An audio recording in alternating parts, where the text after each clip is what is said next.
Hello po sa inyo mga ka-Jansky, kumusta po kayo? At ngayong araw na ito ay meron naman po tayong bagong ipapahagi sa inyo na kung saan ito po ay mga simpleng paraan para masalpang makatrack ng good luck na yan sa saping yaman man o pananalapi. So bago po natin simulan ng anumang ritual mga ka-Jansky, ay nais ko lang pong ipromote sa inyo para po sa mga gusto ng mga pampaswerte, sa inyong mga negosyo, sa inyong mga trabaho, sa inyong mga career, o kung kayo po ay mahilig maglaro ng anumang uri ng sugal, meron po tayong pampaswerte dyan. Para po sa mga interesado, ay mag-PM naman po kayo sa akin. So, yung araw na ito mga ka-Jansky, kung gusto niyo pong mag-attract ng swerte sa usaping pananalapi, pwede niyo pong gawin ang napakasimpleng ritual na ito gamit lamang po ang 3 butil ng bawang.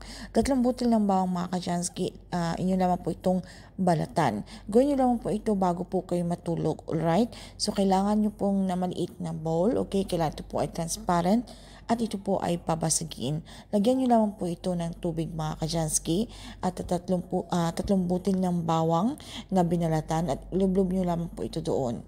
Ito po ay napakasimpleng ritual na ito po ay napakamabisa dahil po yung ating bawang at ang ating asin na pinagsama po. Kung meron po tayong gustong i-attract lalo po sa usaping pananalapi ay pwede po natin itong gawin basta tayo po ay malakas ang ating paniniwala para ito po ay mag-work sa inyo.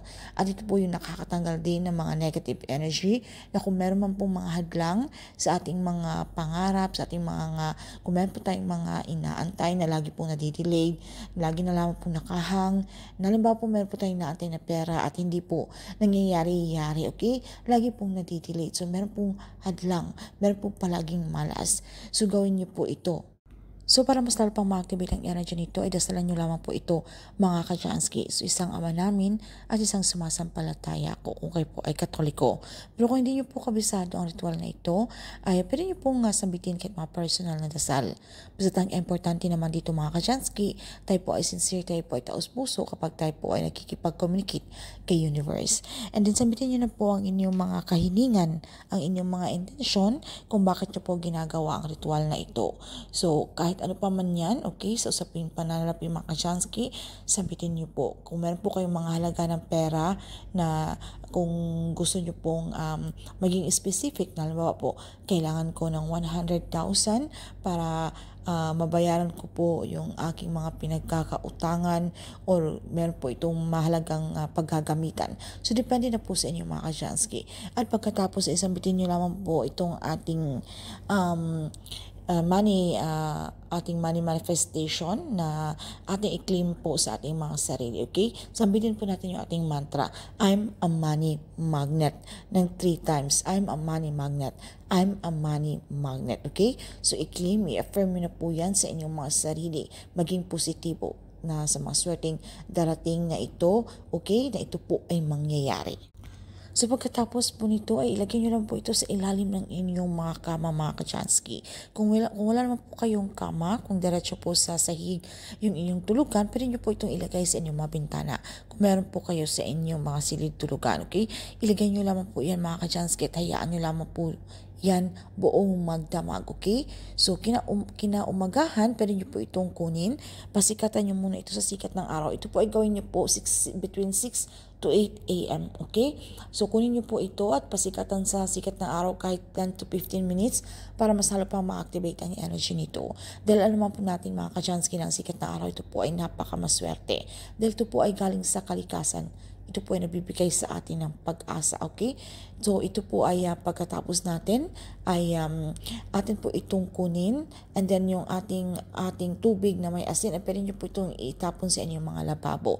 And then ito pong 3 bawang, pwede nyo po itong ibaon sa lupa mga ka-Jansky, okay? So habang binabaon nyo po ito sa lupa ay kailangan na pakaisipin nyo po yung inyong mga intensyon na kayo po ay positibo, palakasin nyo po ang inyong paniniwala na mangyayari na sa mga susunod na mga araw ay may swerte o blessings na tarating sa inyo na hindi nyo po inaasahan. So ayan lamang po mga ka-Jansky. So gawin nyo lamang po ito na walang pagkaalinlangan para hindi po masayang ang inyong oras. So kung meron po kayong mga katanungan o hindi man masyadong klaro sa topic na ito ay paki-comment na lamang po sa ibaba. Siyempre po mga Kajansky, yung mga ito mga pampaswerte ay atin po itong laki pa na pagsusumikap. Tayo pa rin po ay gumawa ng aksyon, mga pagpaplanong gagawin. Hindi po ito yung tayo po ay umupo na lamang sa isang tabit, wala na po tayong gagawin. Tayo po ay maging tamad na lamang po sa buhay at tayo po ay iniaasa na lamang po natin ito sa mga pampaswerte. So hindi po ito ganun mga Kajansky. So ito po ay kailangan tayo po ay magsumikap kung ano po yung ating ginagawa sa ngayon, kung meron po tayong mga negosyo, okay? Kung meron po tayong mga trabaho, atin pong pagsikapan na tayo po ay mas maging magaling sa larangan na ating tinahak, okay? Dahil sa pamamagitan po ng mga pampaswerte ito po ay makakatulong para mas lalong lumapit ang swerte na yan. So kinakailangan na malakas po ang ating paniniwala, kailangan practicein po natin yung ang law of attraction. Ibig sabihin na magandang bagay lang po yung ating iniisip para ito po ay masalong mangyari. So, ilan po ng mga Kajansky. See you again on our next one. So, mag-ingat po kayo. Maraming salamat po sa inyo mga Kajansky.